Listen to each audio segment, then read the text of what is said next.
सोचिए जरा, एक नई नई सरकारी नौकरी लगती है और रहने के लिए मिलता है एक पुराना बिल्कुल सुनसान सा बंगला। सुनने में किसी हॉरर फिल्म का सीन लगता है ना? पर एक सरकारी अफसर के साथ ठीक ऐसा ही हुआ, और वो अनुभव उनकी जिंदगी का सबसे भयानक सच बन गया। ये एक ऐसी कहानी है जो ये सोचने पर मजबूर कर देती है कि क्या हम वाकई अकेले हैं। ये शब्द सिर्फ एक लाइन नहीं है, ये उस खौफ की शुरुआत है जिसका सामना दीप्ति रंजन प्रधान ने किया। ये कहानी सिर्फ एक हॉन्टेड हाउस की नहीं है, नहीं, ये कहानी है एक ऐसे गहरे राज की जो उस बंगले की दीवारों में दफन था और बस बाहर आने के लिए तड़प रहा था। तो इस पूरी कहानी के हीरो हैं दीप्ति रंजन प्रधान, एक नए नवेले सब डिस्ट्रिक्ट मजिस्ट्रेट। सालों के लंबे इंतजार के बाद फाइनली उन्हें ओडिशा के एक शहर अंगुल में पोस्टिंग मिलती है। वो इस नई शुरुआत के लिए काफी एक्साइटेड थे, पर उन्हें क्या पता था कि वो एक ऐसे सफर पर निकल चुके हैं जहां लॉजिक और रियलिटी दोनों के बीच की लाइन पूरी तरह से मिटने वाली थी। और पता है, दीप्ति का सरकारी नौकरी में आने का किस्सा भी बड़ा अजीब है। उन्होंने एग्जाम दिया था 1990 में, पर किस्मत देखिए, रिजल्ट आने में लग गए पूरे 16 साल। जी हां, 2006 में जाके उन्हें पोस्टिंग मिली, और वो भी घर से बहुत दूर, अंगुल में। मतलब इतना लंबा इंतजार और फिर एक बिल्कुल अनजानी जगह। तो ट्रेनिंग के लिए दीप्ति को शहर के सर्किट हाउस में ठहराया गया, और शुरुआत में सब कुछ एकदम नॉर्मल था। पहले 10 दिन तो बड़े आराम से शांति से गुजर गए। उनके साथ वहां बस एक हेल्पर और एक ट्रेनी एडीएम थे। सब कुछ अपने रूटीन से चल रहा था, पर यह शांति ज्यादा दिन टिकने वाली नहीं थी। वो 10 दिन की शांति बस एक तूफान से पहले का सन्नाटा थी। इसके बाद सर्किट हाउस का माहौल धीरे धीरे बदलना शुरू हुआ। छोटी छोटी अजीब घटनाओं ने दस्तक देना शुरू कर दिया, और ये आने वाले एक बहुत बड़े खौफ का सिग्नल थी। शुरुआत में तो लगा कि अरे, ये तो बस कोइंसिडेंस है, जैसे बार बार लाइट चली जाती थी। फिर एक सुबह दीप्ति ने देखा कि उनकी एक शर्ट अजीब तरह से फटी हुई है। फिर कुछ दिन बाद उनके कमरे के बाहर एक पुरानी अनजानी सी चाबी पड़ी मिलती है।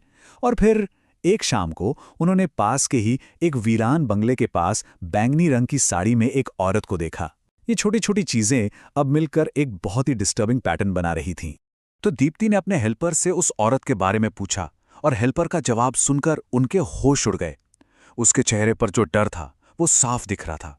इस जवाब ने दीप्ति के शक को यकीन में बदल दिया कि उन्होंने जो भी देखा था वो नॉर्मल तो बिल्कुल नहीं था।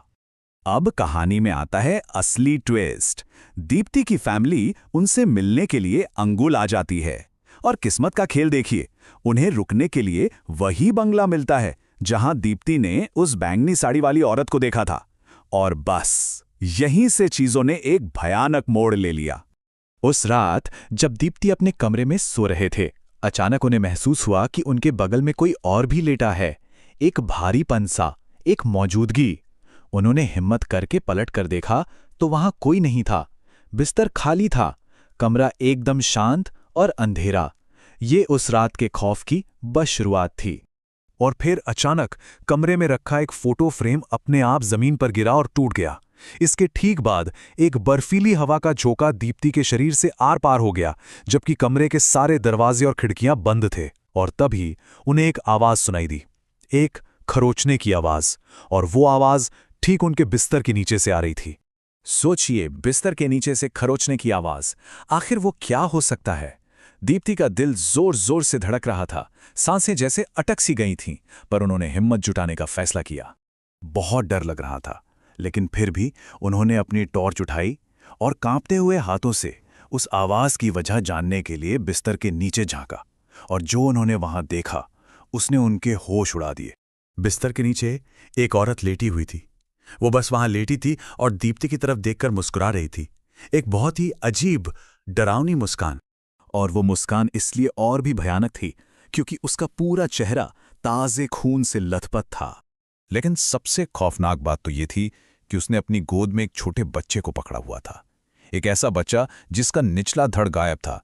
वो उसे पकड़े हुए बस दीप्ति को घूर रही थी और मुस्कुरा रही थी। इस भयानक मंजर के बाद दीप्ति को ये तो यकीन हो गया था कि उस बंगले में कुछ बहुत ही ज्यादा गड़बड़ है। अब तक जो चीजें अलौकिक लग रही थीं, वो अब एक ठोस, भयानक सच्चाई की तरफ इशारा कर रही थीं। कुछ दिनों के बाद जब दीप्ति अपने हेल्पर के साथ उसी बंगले में थे, उन्हें फिर से वो आवाज सुनाई दी, कटर चलने जैसी आवाज। इस बार ये और भी साफ थी और आ भी ठीक उसी बिस्तर के नीचे से रही थी जहां उन्होंने उस औरत को देखा था। इस बार उन्होंने हिम्मत करके बिस्तर हटाया और नीचे एक छोटा सा लकड़ी का दरवाजा था जिस पर ताला लगा हुआ था। और तभी दीप्ति को क्लिक हुआ, वो पुरानी अनजानी चाबी जो कुछ दिन पहले मिली थी, रहस्य के सारे टुकड़े अब धीरे धीरे जुड़ रहे थे। उन्होंने वो चाबी ताले में लगाई और वो फिट हो गई। दरवाजा खुला तो नीचे एक अंधेरा, सीलन भरा तहखाना दिखा। अंदर पुराना टूटा फूटा सामान, एक फोटो फ्रेम और 2 कंकाल पड़े थे, एक बड़ा और एक छोटा। दीप्ति की आंखों के सामने उनका सारा वहम एक भयानक हकीकत में बदल चुका था। इसके बाद तो जाहिर है पुलिस इन्वेस्टिगेशन शुरू हुई, लेकिन इस जगह की असली दर्दनाक कहानी वो पुलिस ने नहीं बल्कि एक लोकल चाय वाले ने बताई। उसने उस बंगले के खूनी अतीत से पर्दा उठाया। उस चाय वाले ने बताया कि ये सर्किट हाउस बनने से भी पहले यहां अमरावती चौधरी नाम की एक महिला का बंगला हुआ करता था। वो अपने पिता नरसिंह चौधरी की इकलौती वारिस थी और करोड़ों की जमीन जायदाद उसके नाम थी, और यही जायदाद उसकी सबसे बड़ी दुश्मन बन गई।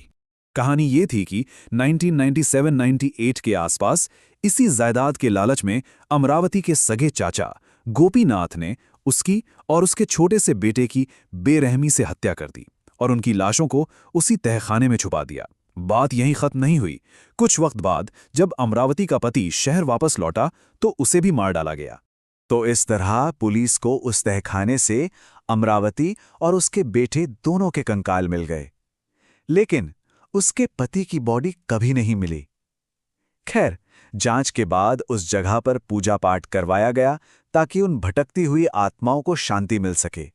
दीप्ति खुद बताते हैं कि पूजा के बाद बंगले में अजीबोगरीब हरकतें कम जरूर हुईं, पर कभी पूरी तरह बंद नहीं हुईं, और इसी वजह से एक सवाल आज भी उस जगह की हवा में तैर रहा है। माँ और बेटे को तो इंसाफ मिल गया, पर उस पति का क्या, जिसका शरीर आज तक किसी को नहीं मिला? आखिर वो कहाँ है?